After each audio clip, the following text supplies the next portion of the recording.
This is a $300 beta test known as the HyperX Cloud Alpha 2 Wireless. As always, I paid out of pocket, unsponsored.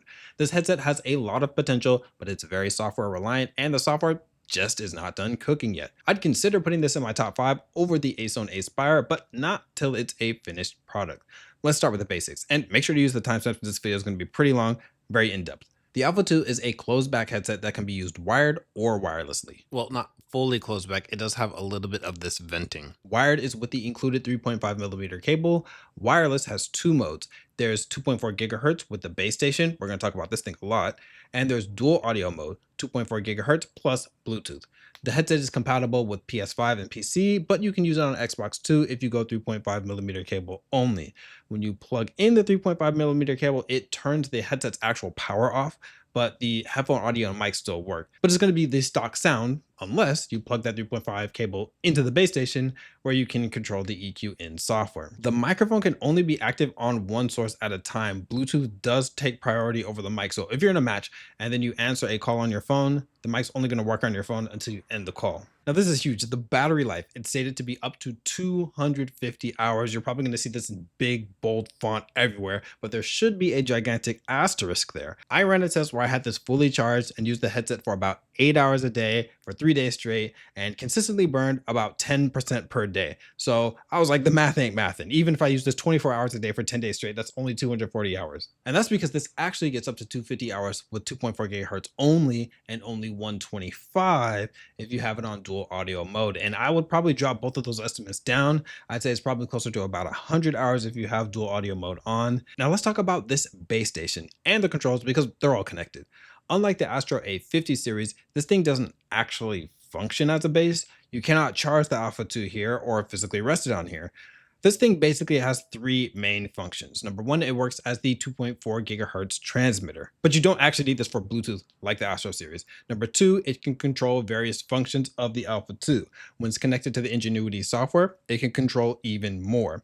Number three, this can be used as an amplifier or DAC, digital analog converter, and you can plug other headphones into here. But unlike the Mix Amp and the Game DAC Gen 2, this doesn't take mic audio in. So you can plug another headset into here, but you just cannot use the mic. And this also has a fourth function, which is setting up hotkeys and macros, but that's not finished yet. Here are the base station controls. The big infinite scroll wheel is for volume by default. This is independent of system volume. The middle capacitive button is mic mute. The rest of the buttons are physical, like the Elgato Stream Deck. They're kind of mushy, though Elgato actually does have some clicky buttons now. So first is the mic volume, and the way that these work is you tap the button and then you scroll the wheel. So that's how you change the mic volume. Next is the game chat mixer. This only works on PC, so you can separate voice audio from game audio. It's extremely useful on Discord calls.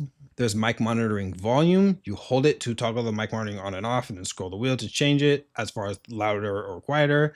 There's the mute, like the actual headphone audio mute, EQ. Now the way I think this is supposed to work is you can press the button and then scroll between three different presets because it has the light in three different angles and three different presets that are saved to the hardware. But in my experience, this didn't change the sound at all. PC or PS5, it didn't toggle between my custom presets either in the NGENUITY software.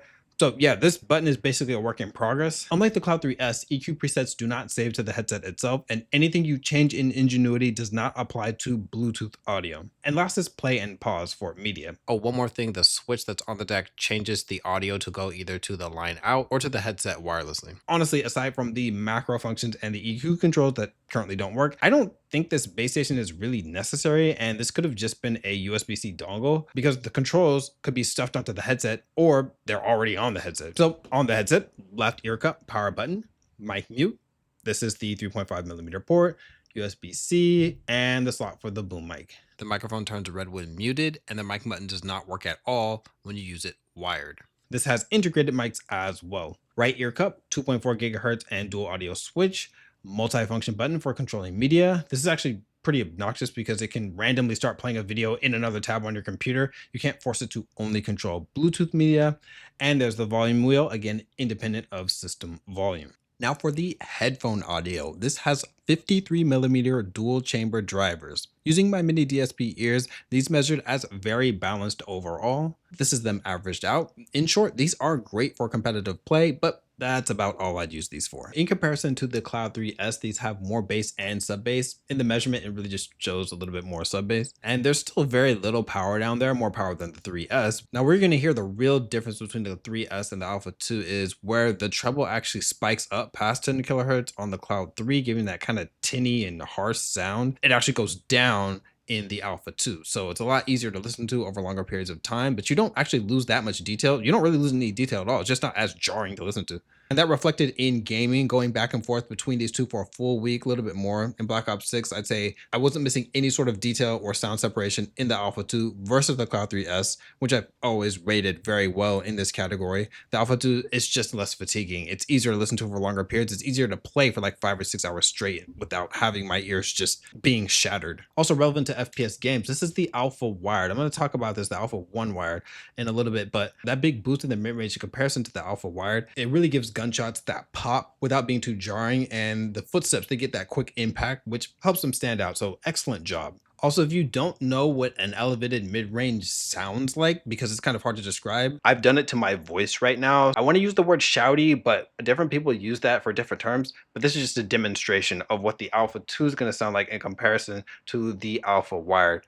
Now, subjectively, I find these drivers to be a distinct step down from most of my top picks. I do find these pretty much better in all aspects than the Acezone Aspire, which is still very impressive. However, headsets like the Astro A50 Gen 5, Biodynamic MMX 330 Pro, Dropos Epos PC38X, and the Odyssey Maxwell all have more capable and more versatile drivers. The Alpha 2 subbase doesn't have any physicality to it, so outside of competitive gaming, it can't really compete in immersion. The soundstage is expectedly narrow, like most closebacks. So what kind of person is the Alpha 2 for? If you don't like much bass, but you're into prominent mids and you're okay with some sibilance in the vocals, the Alpha 2 is a great pick. The Alpha 2 microphone sounds very similar to the Cloud 3S. It's not quite as natural as the Cloud 3 wired. It's also not as capable overall as the Astro A50 Gen 5 and Logitech G522. However, this is serviceable. Now, there is some processing going on, which causes some distortion, but it makes it so by default, the background noise rejection is a bit better than the wired Cloud 3. So let me go ahead and do some keyboard typing to demonstrate that.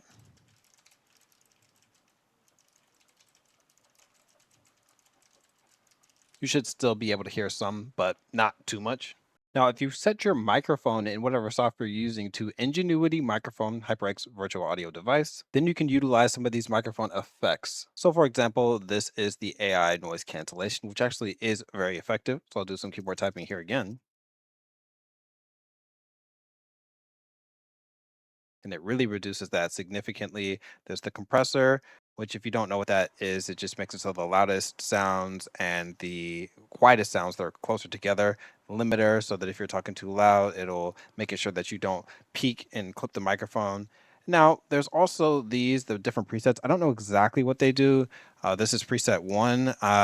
Since it doesn't really give you a demonstration, but what I've heard, it seems like 3 has a little bit more bass than the others, but I'm not sure. I haven't really played with this that much. I don't really like any sort of EQ where they don't tell you what it does, so that's why I haven't messed with this. But these software effects are very good. And this is the microphone of the Cloud 3S wireless, very similar by default out the box, but you can also put on some effects. You couldn't actually put these on in the NGENUITY software, the legacy version, but I'll go ahead and throw on this AI noise cancellation here. Do some keyboard typing with this. I'll go ahead and turn it off so you can hear what it sounds like. So about even in terms of performance for both of these mics. So here's my biggest issue with the Alpha 2. The software it uses is HyperX NGENUITY, specifically the NGENUITY beta. It doesn't even work with the older version of the software, which is considered the legacy download now. Now, as I go down into settings, as you can see, the overwhelming majority of the features and options in this software are grayed out. And as I'll show in this post, that means that they're just not available yet. They're still working on them. And this is a lot of stuff here that you just can't control. And when it comes to the headset specific control, things like the auto shut off timer, which is, I believe, about 5 minutes. If there's no audio playing, it'll turn off. And the voice prompts, which are quite loud and honestly sibilant, you can't turn those down or alter those in any way, at least not that I've seen. Now let's look up what you actually can do in this software. There's 4 different tabs. This is the audio tab. All of these work as expected. You get the different mic effects, showed that in the microphone audio quality section. And these EQ presets, I have 3 of them right here. I actually made more. You cannot click hardware. That's grayed out for right now. But let's just go ahead to look at the presets that I've made. These are really basic because I had to make these like 4 or 5 times already, like different ones. So these all, if you want to hear these, you're going to have to set your audio to HyperX Ingenuity 8 channel. Otherwise, you're actually not going to hear any changes. Now, none of these EQ presets save to the device itself, which is going to be very important as I talk about shortly. Now, this is the spatial audio section. This right here, just the simple controls, they're not that crazy. Honestly, I didn't really hear much of a difference between near, balance, and far, but I did hear a significant difference in immersion. That's where the bass seemed to increase. But when you get into the advanced settings, here you can be a lot more precise. And I've even added the heights here. Now, I don't think the heights, I've still got to work with it because it seemed very inconsistent when I was playing Call of Duty. It didn't really seem like it could actually tell what was higher or lower, even if I set the Call of Duty's audio to the surround sound. This is a sample video that I downloaded that actually has different audio segmented into different sections. So, for example, this is just the center, just the right, and it's playing to these different channels so that you can see that yeah, it's this is actually getting that accurate information from them, and you can raise them and lower them depending on which one you want to be louder or not. And that's how actual surround sound works, where you would have multiple speakers in different positions and you would change the volume of them depending on your use case, or if you want to match them, or you want to make the ones in the rear a little bit quieter, whatever you needed to do. At the end of the day, this is just a headset with one driver per ear. So there's not actually a driver that's above or one in the rear. Everything is ultimately just getting down mixed back into stereo anyway, meaning you're never really going to get true surround sound out of these or any gaming headset until they start putting in multiple drivers in different locations to match these different surround sound channels. When they do that, that's going to be amazing. But until then, it doesn't really matter that much. Now, there are different lighting controls that you can adjust as well. So let me actually go ahead and show. This is my base station. So I can change over to this, surging waves. This was default. I do find this quite annoying. Then there's the confetti, and this is the twinkle. There's other ones that you could put as well. So add effect, you can change all these different ones here. And then you can also change the brightness. So what I'm gonna do is I'm gonna put this to 35% brightness. I'm gonna change it to confetti. Let's do that. Another thing you can do is you can set key assignments. Now, this isn't fully functioning yet. You can change the different base station functions. So right now I actually have these swapped just as a demonstration. You're not going to get rid of the ink that's actually on here on the base station itself. So it's still going to have the mic symbol. So I feel like it's better to just have them all where they're supposed to be. You can set these up to be different media keys if you wanted them to be, or actually just keys on the keyboard. Not crazy useful. I find that these would be really useful. A macro and a launcher, so you could launch different programs or something like that. So that a macro, so that you could do different things in like a video editing software or whatever program you're using, and then launcher just to open programs really quickly, boom, boom, boom, like that. But that's not functioning right now, or I just haven't found out the way to utilize it. Now I'm going to show you a magic trick, a very depressing one, unfortunately. You know, all of these different EQ presets and lighting and everything that I have set up. Well, what I'm going to do is I'm just going to close NGENUITY right here, close this, open it back. Just waiting for it. All right, it's got my 2 headsets right here, but boom, all my EQ presets gone. All the spatial audio settings back to default. The lighting, what happened to my lighting? No, I'm back to this again. And yeah, of course, all the key assignments back to their default. So yes, every single time you close the NGENUITY beta, it gets rid of all of your settings every single time. So there's no point in even putting in a lot of work and effort into it because everything's just going to go away every single time you close it, every time you restart your computer. So you hate to see it. Comfort, A plus. HyperX switched it up. No more pleather, and they switched over to microfiber cloth. I didn't think I'd like it, but it's got the perfect amount of padding and it's not scratchy. I used this for some marathon sessions, and even while working outside in 90-degree weather, still comfortable. They trap in some heat, but much less than pleather. Faux leather also has one more weakness. This usually doesn't show up till 3 or 4 years of owning your device, but it peels off. My original Alpha that I got in 2021, even though I haven't really touched it in the last year, finally started peeling.